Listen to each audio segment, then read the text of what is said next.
In this week's Parsha, we are introduced to the longest and greatest soliloquy of all time. All of Sefer Devarim, the Mishnah Torah, is Moshe speaking as himself, as opposed to speaking as Hashem's shofar and being mivatel himself to Hashem's words. These are Hashem's words, don't get me wrong, but in a very different form.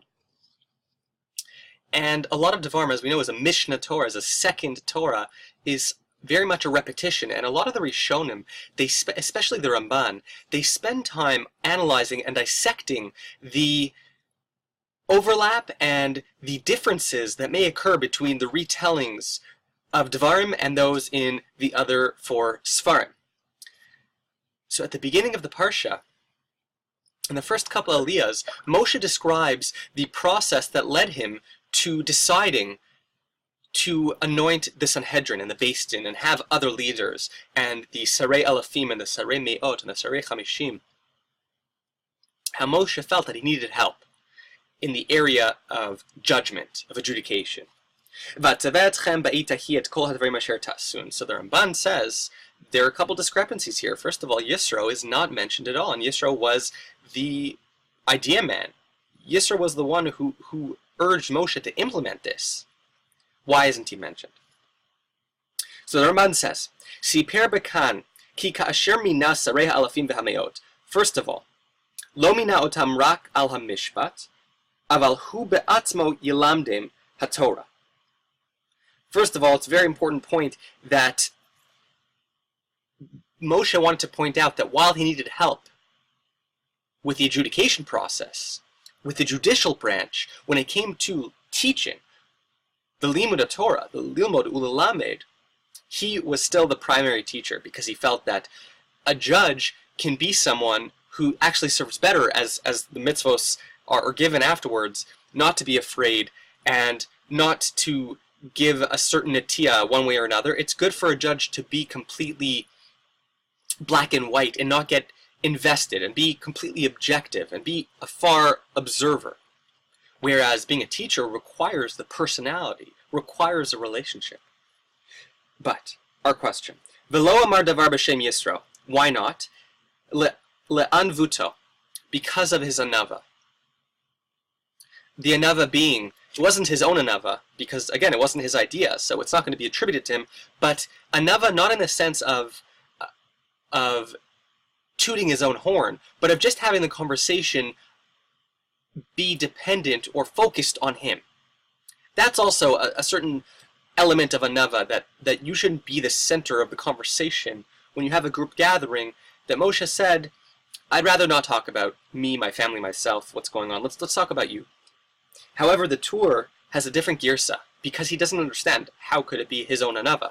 Because again, the attribution would not be given to Moshe, it would be given to Yisro. So what anava could there be here? So he changes the girsa, he says lignusan. He was doing it to save Am Yisrael from a certain disgrace, from a gnus. What's the gnus?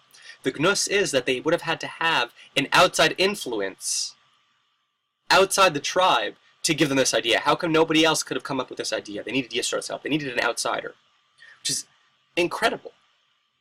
The idea of kind of, it's disgraceful. It's a shame. We'll come talk about that.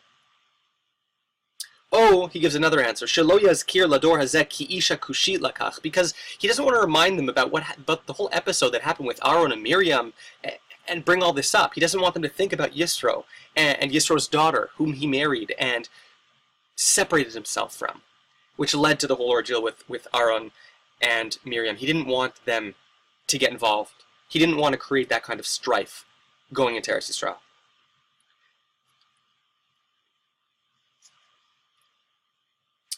This idea of the influence of the Goyim on us, we know very famously as the Ubechukosehem lo teilechu, specifically those who are of the Avodah Zarah.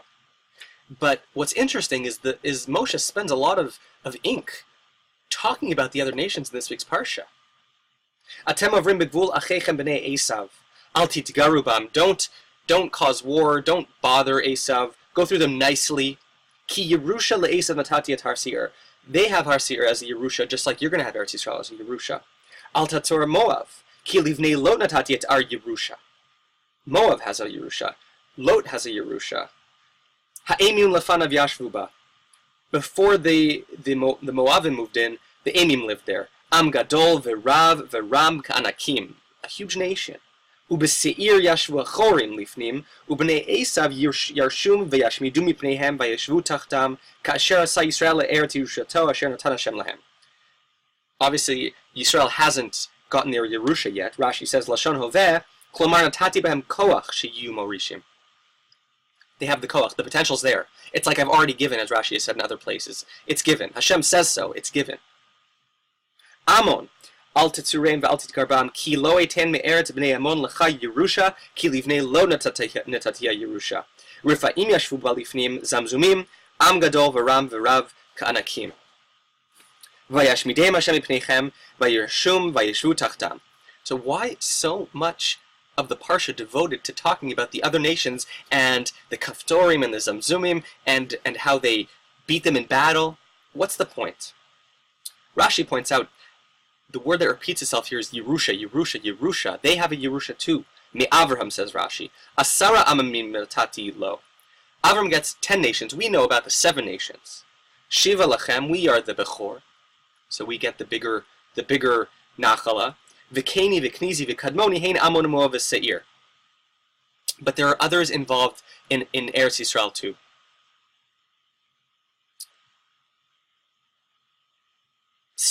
So again, why so much ink spilled over this? So I want to give a couple answers. One will come back to the tour on the Gnus, but one of the first answers is to show just how they overcame Ammon and Moab and Seir, overcame the Rephaim, overcame the nation that Og came from initially. These huge giants, these mighty warriors, HaKadosh Baruch Hu was there for them. He gave them a Yerusha. He's going to do the same thing for us. So that we shouldn't despair, we shouldn't be afraid. But the other thing, and this is pointed out in the Sfas Emes, based on Rashi and a Midrash. We're told in the beginning of Devarim, Hoil Moshe Be'er Torah Zot. Rashi says, Moshe started to be mevayer, to explain the Torah, b'shivim lashon, in 70 languages. Lashon. The first midrash of this Sefer, of Sefer Devarim, has a couple kind of unrelated or not necessarily connected midrashim. But the midrashim say, the Midrash Rabbah says, number one, you're allowed to write a Sefer Torah in every language. Rabbi Gamliel argues, he says you can only write it in Greek, because Greek is very lofty. And then the second midrash, in that midrash, is that the Lishona Shel Torah Matir et Halashon, loosely translated, learning Torah heals one, which would fit very nicely in Sefer Devarim, because Moshe, who initially is very reluctant to step up as leader of Am Yisrael because of his stutter, and yet now he's delivering this giant soliloquy, he's talking so greatly, that's what the Torah did for him over those 4 Sfarim. But the Sfas Emes understands this midrash a little bit differently. And it relates to the Yerusha of Ammon and Moab and Seir. He understands that the word Lashon, the tongue, it's really referring to more metaphorically to a rivulet, to a river. Right, these little streams that come out of the river. Kemo Lashon Shel Yam, Shehama'ayan Mashpich Nechalim Ktanim. Little rivulets. Ulivnei Yisrael Nitan Guf HaMa'ayan. Am Yisrael is that source, is the powerful source that floods into the little streams. Al Yidei Ha'aras HaTorah Mitbatlim HaGvulim. And these little Lashonos, these little streams, they have no power to really dig in to the earth and dig around the earth like a strong river or a rapid or an ocean or a sea might have. It doesn't have that power. It doesn't pulsate like that. Like a Lashon pulsates. A Lashon is the instrument through which we express all of us. It comes out and it pulsates out. So these Lashonos Shel Yam are influenced by us. And we give them the power to go out and expand even bigger, which explains the Lashon Shel Torah Matir, unties, lets the Lashon of Yam grow bigger and bigger. V'zeh shekatuv koach masav, the first Rashi in all of Bereshis, in all of the Chumash, Right? Rashi quotes the pasuk in Tehillim, Koach ma'asav higid lamo latet lahem nachlas goyim. That Eretz Yisrael is referred to as Nachla Goyim. Not just in the sense that they have a Nachla Yerusha too, like we see with Ammon and Moab and Seir, but it's Nachlas Goyim is traditionally understood as a land of contention that all the Goyim will contend over, as we see to this day. V'halo, says the Sfas Emes, V'halo haya yachol HaKadosh Baruch Hu latet miyad kol ha'aretz al livnei Yisrael. He could have just given them to us to start. Ach zeh ikar hanatina sheyuchlu lahamshich otan nachalos lalotam l'shorsham b'Torah. The whole idea of this convocation of the umos is so that we can have an influence, an impact, a relationship with them, which is in stark opposition to what we saw from the Ramban, or the girsa of the Tur in the Ramban of saying it's a gnus to be influenced by outside forces. We have a mitzvah of b'chukoseim lo telechu. We know that when the Septuagint was done, it was, the Chazal talk about it very negatively, a sad day, a day of mourning. And yet, Hoel Moshe Be'er Torah and Shivim Lashon, that's the way it was supposed to be done. HaKadosh Baruch Hu says you should do that in Kitavo, Be'er Heitev. Rav Soloveitchik, at the end of Lonely Man of Faith, now Lonely Man of Faith, he compares and contrasts the two differing versions of Bereshis Aleph and Beis, of creation, of Ma'aseh Bereshis, how the description of man varies when it starts off as Bil'uet Ha'aretz V'kivshuha, to which Rav Soloveitchik titles the majestic man, the Western man, versus Kadosh Baruch Hu puts man in Gan Eden le'ovda u'leshomra, to which Rav Soloveitchik calls covenantal man. And we are at play, both of these are at play, majestic man, the one that takes over, the conqueror, the one who the whole world was created for, versus the Afar Min Adama, the dust of the earth, the one who serves the earth and serves others. And it requires a balance. But in the last chapter of Lonely Man of Faith, he says, it is here that the dialogue between the man of faith and the man of culture comes to an end. Modern Adam II, as soon as he finishes translating religion into the cultural vernacular and begins to talk the foreign language of faith, finds himself lonely, forsaken, misunderstood, at times even ridiculed by Adam I, by himself. When the hour of estrangement strikes, the ordeal of man of faith begins, and he starts his withdrawal from society, from Adam I, be he an outsider, be he himself. He returns like Moshe of old to his solitary hiding and to the abode of loneliness. Yet the loneliness of contemporary man of faith is of a special kind. He experiences not only ontological loneliness, but also social isolation, whenever he dares to deliver the genuine faith. This is both the destiny and the human historical situation of the man who keeps a rendezvous with eternity, and who, in spite of everything, continues tenaciously to bring the faith to majestic man. In essence, Rav Sachs explains that we've reached a certain point where religion,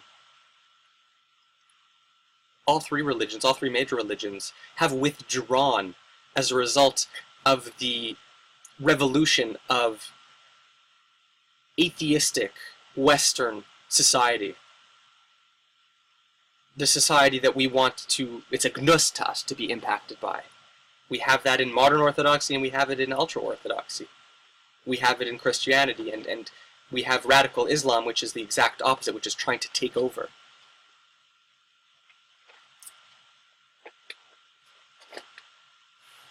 Rabbi Sachs says that the option is, he understands that the goal is to come back and impact and influence, like the Sfas Emes just said. Not to take over, but we are the minority, but to influence, to impact. We have such an awesome power.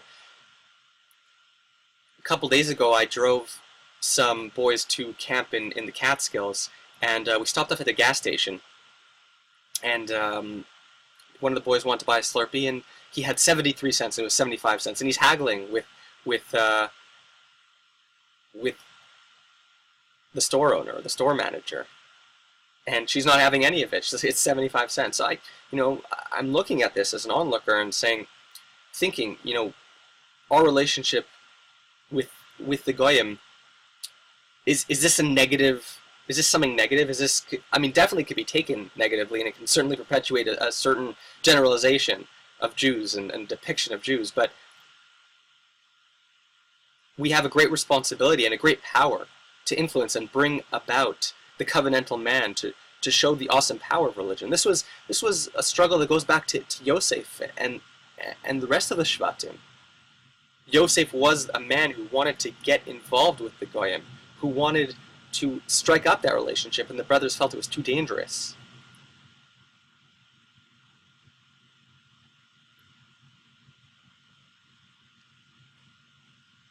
We have an opportunity to impact, as we know that when it comes to Hilchos Hagalas Kelim, when you're too busy putting out your ta'am, you have no time to absorb a negative ta'am. So if you have a ta'am of kashrus, and it's touching something that has a ta'am that is treif or tameh, there's a certain ability for the kli not to absorb the tumah and still maintain its kashrus as long as it's emitting, as long as it's influencing. It doesn't have to be a gnus. We have a big role, and this is what Devarim, Sefer Devarim is all about, is about revving us up to get into Eretz Yisrael, to live amongst other nations and show them how to be. Good Shabbos.